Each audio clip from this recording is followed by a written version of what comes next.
Nama saya Sabila Pitaloman, NIM 04. Perkenalkan, nama saya Devira Rosmalinta Salsabila, NIM 0015.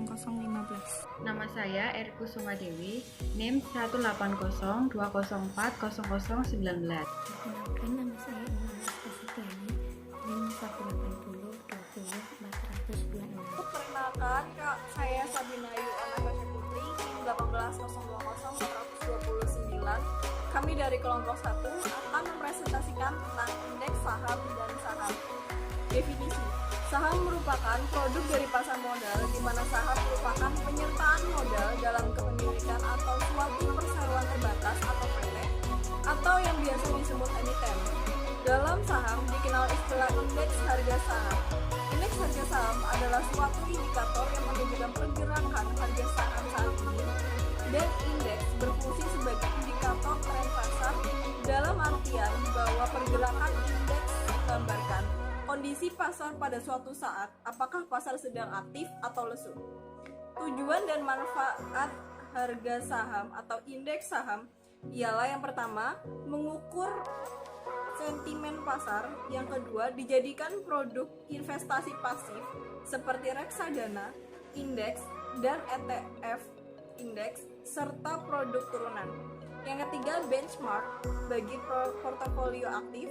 Yang terakhir yaitu proxy dalam mengatur dan membuat model pengembalian investasi atau return, resiko sistematis, dan kinerja yang disesuaikan dengan resiko, serta proxy untuk kelas aset pada alokasi aset. Berikut ini macam-macam dari indeks harga saham.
Perbedaan saham biasa dan saham preferen. Yang pertama, saham biasa.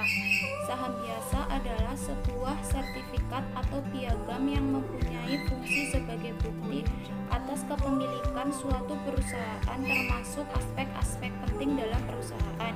Pemilik saham akan memperoleh hak untuk mendapatkan sebagian keuntungan tetap, menanggung resiko atas kerugian yang kemungkinan akan dialami perusahaan tersebut. Saham biasa dapat mewakili atas klaim kepemilikan suatu perusahaan pada pendapatan dan aktiva yang dimiliki perusahaan tersebut. Terdapat hak-hak dasar tertentu yang dimiliki setiap pemegang saham biasa. Hak-hak tersebut adalah sebagai berikut. Yang pertama, hak dalam memberikan suara saat pemilihan direksi dan menentukan kebijakan suatu perusahaan. Yang kedua, hak dalam memelihara proporsi kepemilikan saham dalam perusahaan tersebut melalui pembelian saham tambahan apabila saham tambahan tersebut sudah diterbitkan. Yang ketiga, hak tersebut disebut dengan hak memesan terlebih dahulu. Yang keempat, hak suara pemegang saham dalam pemilihan dewan komisaris. Yang kelima, hak pemegang saham didahulukan. Jika organisasi penerbit menerbitkan saham baru, tanggung jawab yang dimiliki terbatas, yaitu pada jumlah yang diberikan saja. Yang kedua yaitu saham preferen. Saham preferen adalah suatu surat berharga yang dijual oleh suatu perusahaan dengan menunjukkan nilai nominal seperti rupiah, dolar, yen, dan sebagainya yang dapat memberi pengembangannya berupa pendapatan yang tetap dalam bentuk dividen yang akan diterima setiap 3 bulan. Saham preferen merupakan saham yang pemegangnya mempunyai hak lebih dibandingkan dengan hak pemilik saham biasa. Saham preferen merupakan saham yang memiliki karakteristik gabungan, yaitu antara obligasi dan saham biasa. Alasannya yaitu dapat menghasilkan pendapatan tetap seperti bunga obligasi, tetapi kemungkinan juga tidak mendatangkan hasil, misalnya seperti yang dikehendaki oleh investor. Ada jenis-jenis saham preferen. Yang pertama, saham preferen yang dapat dikonversikan ke saham biasa. Yang kedua, saham preferen callable. Yang ketiga, saham preferen dengan tingkat dividen yang mengambang. Kemudian ada karakteristik saham preferen. Yang pertama, saham preferen memiliki berbagai tingkat yang dapat diterbitkan dengan karakteristik yang berbeda. Yang kedua, dalam hal pembagian dividen, yaitu dalam tagihan terhadap aktiva dan pendapatan memiliki prioritas lebih tinggi dibandingkan dengan saham biasa.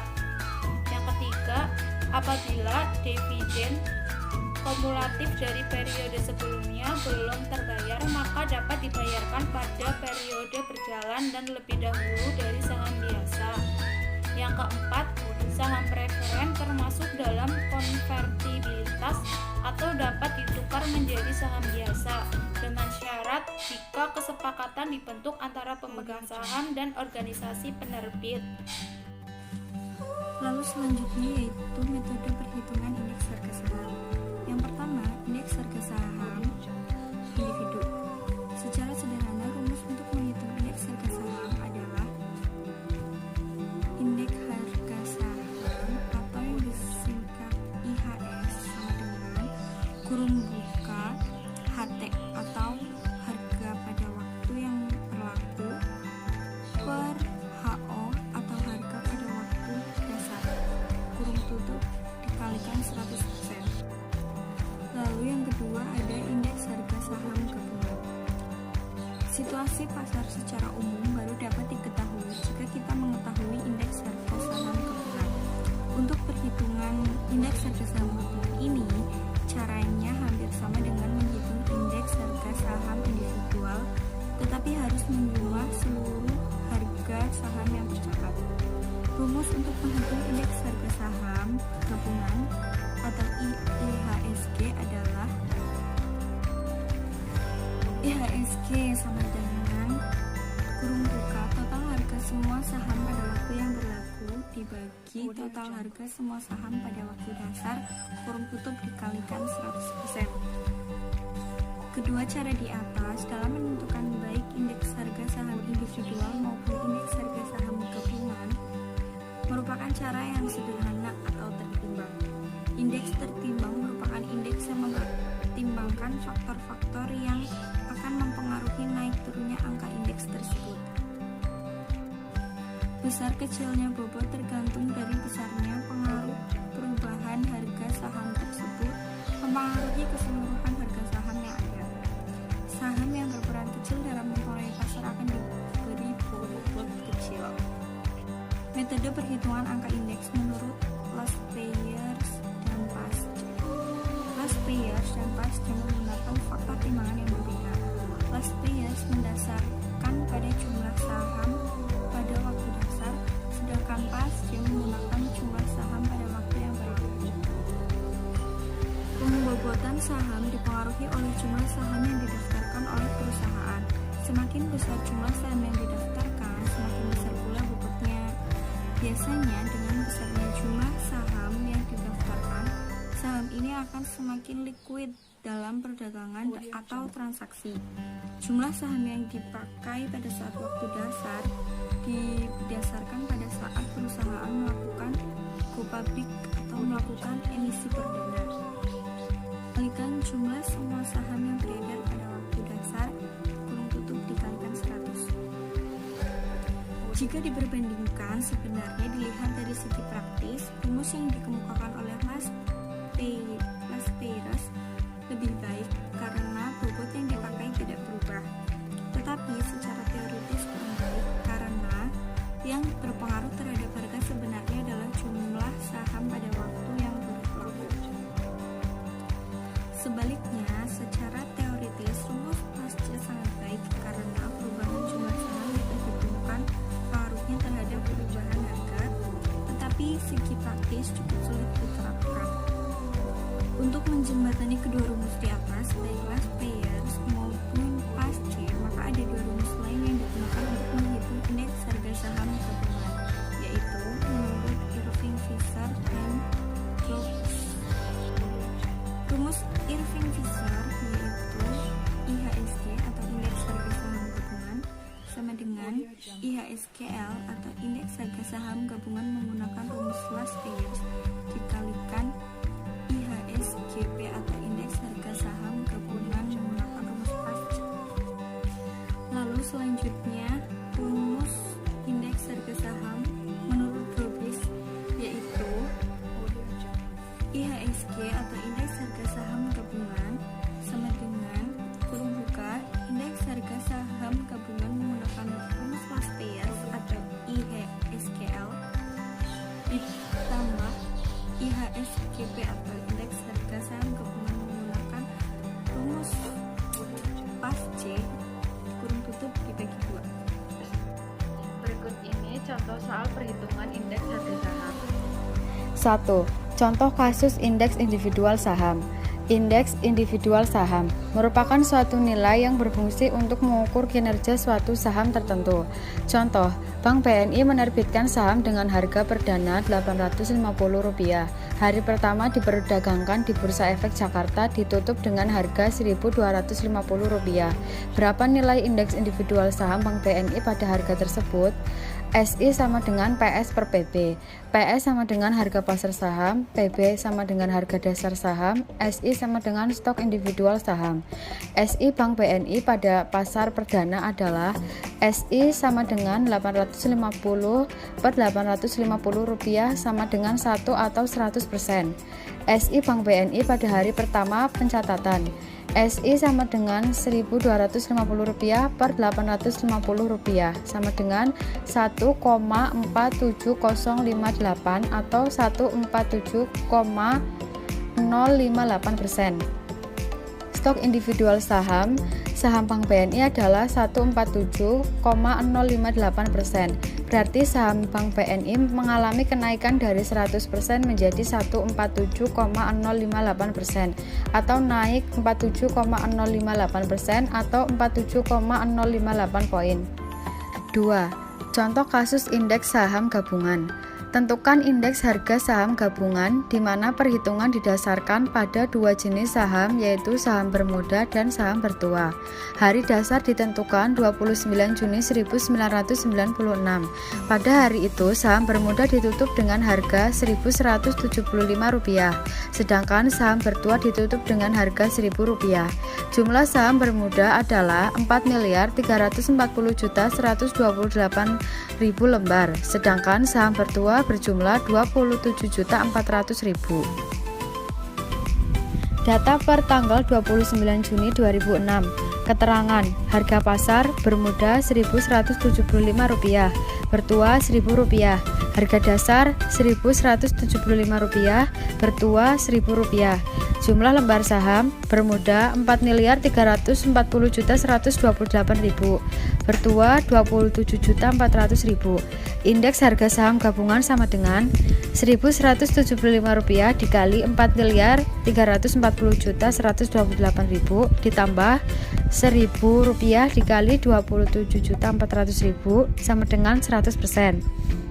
Rp1.175 dikali 4.340.128.000 ditambah Rp1.000 kali 27.400.000. Data per tanggal 10 Oktober 2006. Keterangan, harga pasar Rp7.200 bermuda, bertua Rp7.000, harga dasar bermuda Rp1.175, bertua Rp1.000. Jumlah lembar saham bermuda 4.340.128.000, bertua 27.400.000. Indeks harga saham gabungan sama dengan Rp7.200 dikali 4.340.128.000 ditambah 7.000 kali 27.400.000 sama dengan 613,23%, yang artinya Rp1.175 kali 4.340.128.000 ditambah 1.000 dikali 27.400.000 rupiah. Selanjutnya yaitu karakteristik setiap jenis indeks saham. Yang pertama, indeks harga saham individu. Indeks harga saham individu hanya menunjukkan perubahan dari suatu harga saham suatu perusahaan. Indeks ini tidak bisa untuk mengukur harga dari suatu saham perusahaan tertentu. Atau dapat dikatakan bahwa indeks individu saham merupakan suatu nilai yang mempunyai fungsi untuk mengukur kinerja kerja suatu saham tertentu terhadap harga dasarnya. Yang kedua, indeks harga saham parsial. Setiap pihak dapat menciptakan indeks harga saham yang terdiri dari beberapa jenis saham untuk kepentingan sendiri. Yang ketiga, indeks harga saham gabungan.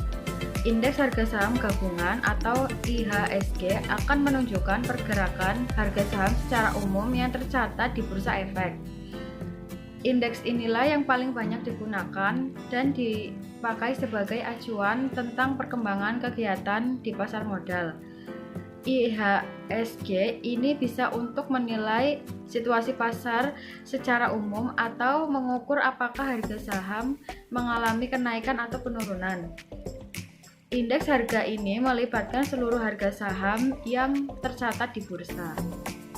Selanjutnya adalah